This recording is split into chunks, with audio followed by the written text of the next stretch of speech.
Good morning dear students. इससे पहले वाली वीडियो में हमने पीयूष ग्रंथि की स्थिति यानी कि लोकेशन और उसके ओरिजिन के बारे में और कुछ छोटी मोटी और बातें देख ली थी।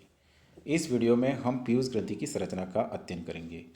तो पीयूष ग्रंथि जो होती है उसकी संरचना में दो पालियाँ होती हैं। एक होती है अग्रपाली जिसे एडिनोहाइपोफाइसिस कहते हैं, ये ठीक है। एक होती है अग्रपाली जिसे क्या कहते हैं, एडिनोहाइपोफाइसिस, ठीक है ये। और दूसरी होती है पश्चपाली जिसे बोलते हैं न्यूरोहाइपोफाइसिस, ठीक है। तो पीयूष ग्रंथि की संरचना में दो पालियाँ हो गई। इधर वाली ये जो पाली है यहाँ से ये वाली, ये तो हो गई इसकी अग्रपाली, ठीक है। और इधर वाली ये जो ब्लैक कलर की दिखाई दे रही है ये हो गई इसकी पीयूष ग्रंथि की पश्चपाली। एडिनोहाइपोफाइसिस जो होती है उसके अंदर फिर तीन भाग होते हैं। एक भाग यहाँ पर इस वाले जो नलिकाकार भाग है इसके चारों तरफ एक कॉलर के रूप में पाया जाता है, ये हो गया पार्स ट्यूबुलरिस, जिसे पार्स इनफेंडिबुलरिस भी कहते हैं। दूसरा भाग इन दोनों पालियों के बीच में यहाँ पर स्थित होता है अग्रपाली का दूसरा भाग, जिसे बोलते हैं पार्स इंटरमीडिया यानी कि इंटरमीडिएट लॉब। और तीसरा ये सबसे बड़ा भाग जो फुला हुआ ये दिख रहा है ये वाला भाग, जिसे बोलते हैं पार्स डिस्टेलिस यानी कि पीयूष ग्रंथि का तीसरा भाग, ठीक है। ये तीन भाग हो गए। इसी तरीके से ये है पीयूष ग्रंथि की पश्चपाली, न्यूरोहाइपोफाइसिस बोलते हैं। इसका एक भाग सबसे ऊपर की तरफ यहाँ पर स्थित है, इसको बोलते हैं मीडियन एमिनेंस। दूसरा भाग आपका ये स्टॉक वाला है जिसे पिट्यूटरी स्टॉक या फिर इनफेंडिबुलर स्टेम कहते हैं।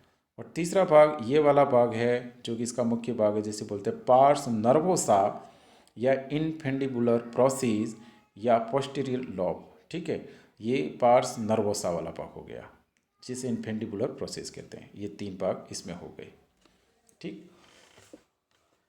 वापस बता रहा हूँ, पीयूष ग्रंथि जो होती है उसमें दो पालियाँ हैं। एक अग्रपाली जिसे एडिनोहाइपोफाइसिस बोलते हैं और दूसरी पश्चपाली जिसे न्यूरोहाइपोफाइसिस बोलते हैं। इसमें तीन भाग हो गए, pars tuberalis, pars intermedia, pars distalis. इसमें भी तीन भाग हो गए, मीडियन एमिनेंस, इनफेंडिबुलर स्टेम और पार्स नर्वोसा, ठीक है।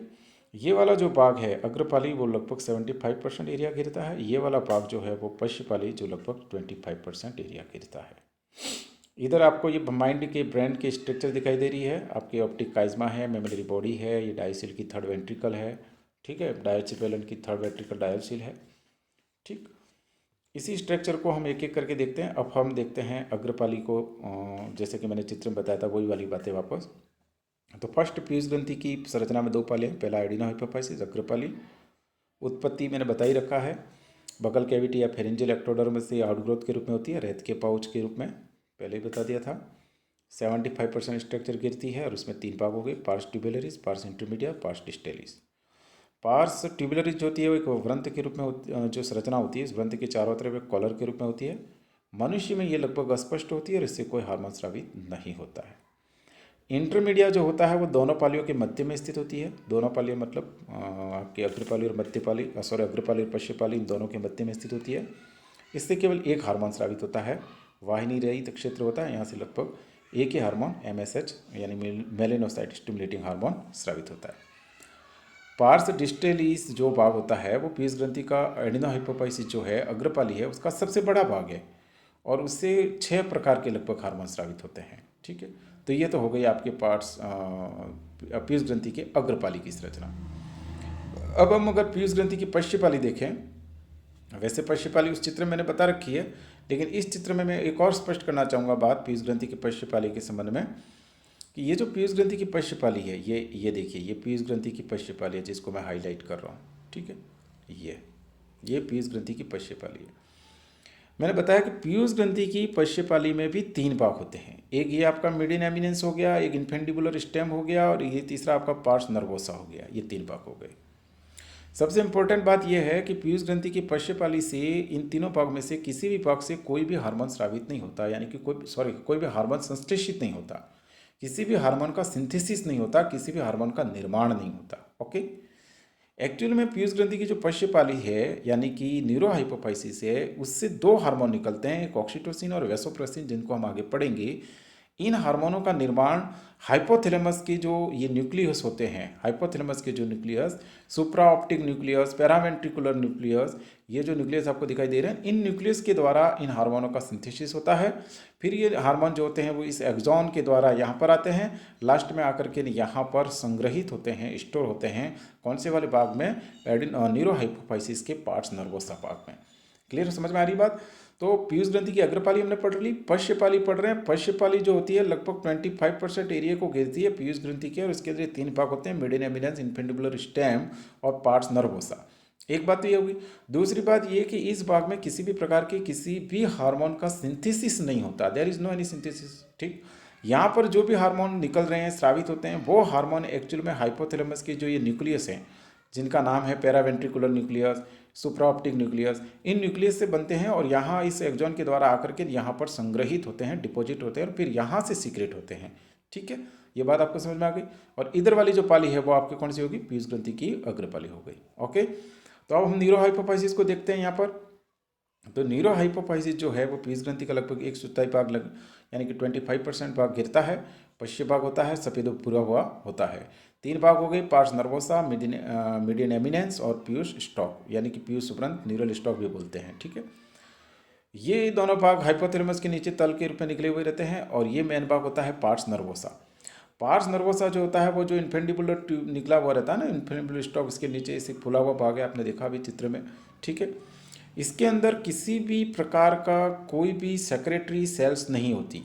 ठीक है, ओके, इसके अंदर माइलिनेटेड नर्व फाइबर्स पाए जाते हैं, sorry non myelinated nerve fibre पाए जाते हैं, और ये किसी भी प्रकार के किसी हार्मोन का निर्माण नहीं करता है, बल्कि यहाँ जो भी हार्मोन है वो हाइपोथैलेमस के सुप्रा ऑप्टिक और पैरावेंट्रिकुलर न्यूक्लियस के द्वारा स्रावित होते हैं, बनते हैं, संश्लेषित होते हैं और यहाँ आकर के इन हार्मोनों का संग्रह होता है, फिर यहाँ से ये स्रावित होते हैं। बात समझ में आ गई? तो इस तरीके से ये पीयूष ग्रंथि की दोनों पालियों की बात कंप्लीट होती है। अब हमारा नेक्स्ट पॉइंट है पीयूष ग्रंथि से स्रावित होने वाले हार्मोन। तो हम फर्स्ट में देखते हैं पीयूष ग्रंथि की अग्रपाली यानी कि एडिनोहाइपोफाइसिस से स्रावित होने वाले हार्मोनों का अध्ययन करते हैं। पीयूष ग्रंथि के अग्रपाली से कई सारे हार्मोन स्रावित होते हैं, जिनमें से सबसे फर्स्ट हार्मोन है सोमेटोट्रोपिन यानी कि ग्रोथ हार्मोन। पहला हार्मोन कौन सा हो गया? सोमेटोट्रोपिन हार्मोन यानी कि ग्रोथ हार्मोन। ओके, यह हार्मोन जो होता है ग्रोथ हार्मोन नाम से स्पष्ट है, वृद्धि हार्मोन है, यानी कि शरीर की वृद्धि, शरीर की मानसिक एवं शारीरिक वृद्धि के लिए रेस्पॉन्सिबल है। कई बार आपने देखा होगा कुछ लोग छोटे रह जाते हैं, उनके शरीर की ग्रोथ नहीं हो पाती, मेंटल भी ग्रोथ नहीं हो पाती, तो ऐसा इस सोमेटोट्रोपिन की कमी से होता है। कई बार आपने कुछ लोगों को देखा होगा जो खली जैसे विशालकाय शरीर के होते हैं, तो वो पीयूष ग्रंथि की सोमेटोट्रोपिन की ज़्यादा मात्रा की वजह से होता है। तो कुल मिलाकर के सोमेटोट्रोपिन एक ग्रोथ हार्मोन है जो शरीर में मानसिक एवं शारीरिक ग्रोथ, स्पेशली शारीरिक ग्रोथ को प्रोत्साहित करता है, शरीर की वृद्धि के लिए जिम्मेदार है। शरीर की वृद्धि का मतलब होता है अस्थियों में वृद्धि यानी कि बोन्स लंबी होगी, पेशियों में वृद्धि है, संयोजी ऊतकों में वृद्धि है, सेल डिवीजन में, ठीक है, इन सारी चीज़ों में ग्रोथ होगी तो ही तो शरीर में ग्रोथ होगी। तो कुल मिलाकर के यह हार्मोन जो होता है वो आपकी बोन्स को, मसल्स को, कनेक्टिव टिश्यूज़ को, सेल्स को, इन सब की ग्रोथ को इंड्यूस करता है, प्रेरित करता है। ओके, शरीर की जो लंबी अस्थियाँ होती है वो भी और ज़्यादा लंबी होती है, उस पर प्रभाव पड़ता है। ऊतकों के क्षय को रोकता है, क्योंकि आप जानते हो ऊतकों का क्षय होगा तो ग्रोथ रुकेगी। इसके बाद वसा के अपघटन को, ग्लूकोज के अपघटन को बढ़ाता है, वसा के अपघटन बढ़ेगा, इस वजह से ग्लूकोज बनेगा, नियो ग्लूकोजेनेसिस होगा यानी कि ग्लूकोज नियोजेनेसिस होगा। तो कुल मिलाकर के मेटाबॉलिज्म बढ़ेगा, मेटाबॉलिज्म बढ़ेगा तो फिर शरीर का ग्रोथ होगा। ठीक है, इसके बाद अमीनो अम्ल से, वसा से, इनसे नया ग्लूकोज बनता है। तो कुल मिलाकर के संक्षिप्त में आपको इतना याद रखना है कि सोमेटोट्रोपिन यानी कि ग्रोथ हार्मोन है, ये शरीर की वृद्धि के लिए रेस्पॉन्सिबल है। शरीर की जो टिश्यूज़ है, शरीर की जो बोन्स है, शरीर की जो मसल्स है, इन सब की ग्रोथ के लिए, सेल्स की ग्रोथ के लिए, डिवीजन के लिए ये प्रेरित करता है। ठीक है, अब हम देखते हैं इस हार्मोन यानी कि सोमेटोट्रोपिन हार्मोन की कमी से क्या दिक्कतें आती है।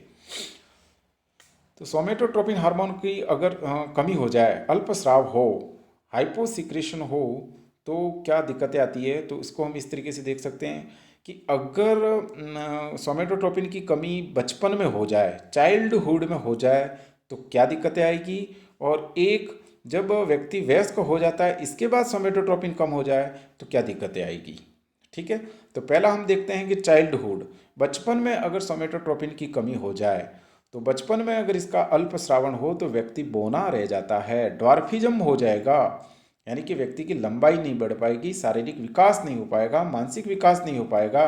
ठीक है, ऐसा व्यक्ति जो होता है वो प्राय रिप्रोडक्टिव ग्रोथ भी नहीं हो पाती है, इसलिए वो नपुंसक रह जाता है, बांझ रह जाता है, और ऐसे व्यक्ति को मिडजैट्स भी कहते हैं। ओके, तो बचपन में सोमेटोट्रोपिन की कमी से शारीरिक वृद्धि नहीं हो पाती, मानसिक वृद्धि नहीं हो पाती, रिप्रोडक्टिव ग्रोथ भी नहीं हो पाती।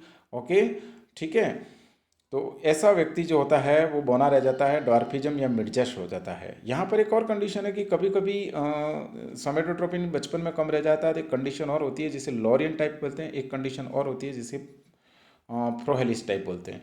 लॉरियन टाइप में क्या होता है, mentally and physically grow normal रहता है वो, ठीक है, और इसमें मेंटली एंड फिजिकली नॉर्मल नहीं होता है फ्रोलिस में। ठीक है, कुल मिलाकर के आपको इतना डिटेल में ना जाते हुए इतना याद रखना है कि सोमेटोट्रोपिन की अगर बचपन में कमी रह जाए तो व्यक्ति बौना रह जाएगा।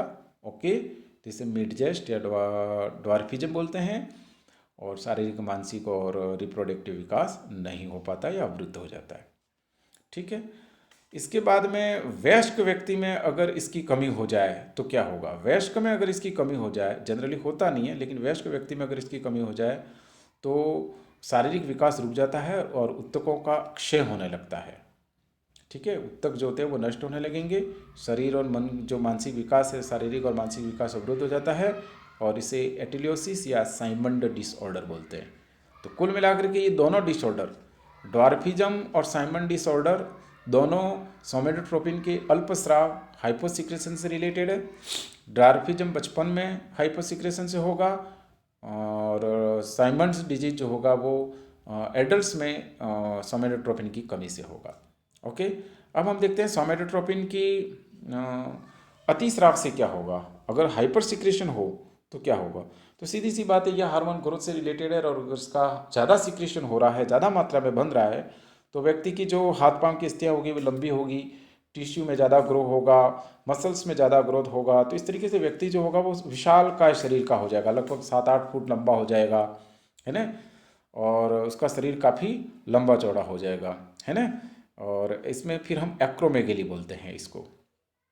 ठीक है, एक्रोमेगेली मतलब शरीर काफ़ी लंबा चौड़ा हो जाता है और बेडोल सा हो जाता है, अनुपात विहीन हो जाता है, हड्डियाँ काफ़ी लंबी हो जाती है।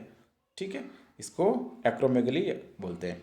कभी कभी क्या होता है कि वयस्क व्यक्ति में अगर इसका सिक्रेशन ज़्यादा होने लग जाए तो फिर ये कशेरुक दंड होती है वो झुक जाती है और एक कुबड़ापन आ जाता है जिसे काइफोसिस कहते हैं। तो यहाँ 4 कंडीशन आपके सामने दिख रही है। पहली कंडीशन ड्वार्फिज्म अल्पस्राव से बच्चों में, दूसरी कंडीशन साइमन डिजीज अल्पस्राव से वयस्क में, अग्र अतिकाय एक्रोमेगेली अतिस्राव से होता है, ये छोटी अवस्था में ही अतिस्राव हो तो फिर शरीर काफ़ी लंबा चौड़ा, और वयस्क अवस्था में ज़्यादा स्राव हो जाए, अतिस्राव हो जाए तो काइफोसिस यानी कि कुबड़ापन हो जाता है। तो ये सोमेटोट्रोपिन हार्मोन की पूरी बात कंप्लीट होती है। ठीक है, इसके बाद एक हार्मोन, इसके बाद चलो दूसरे सारे हार्मोन हम नेक्स्ट वीडियो में देखते हैं। That's all, thank you.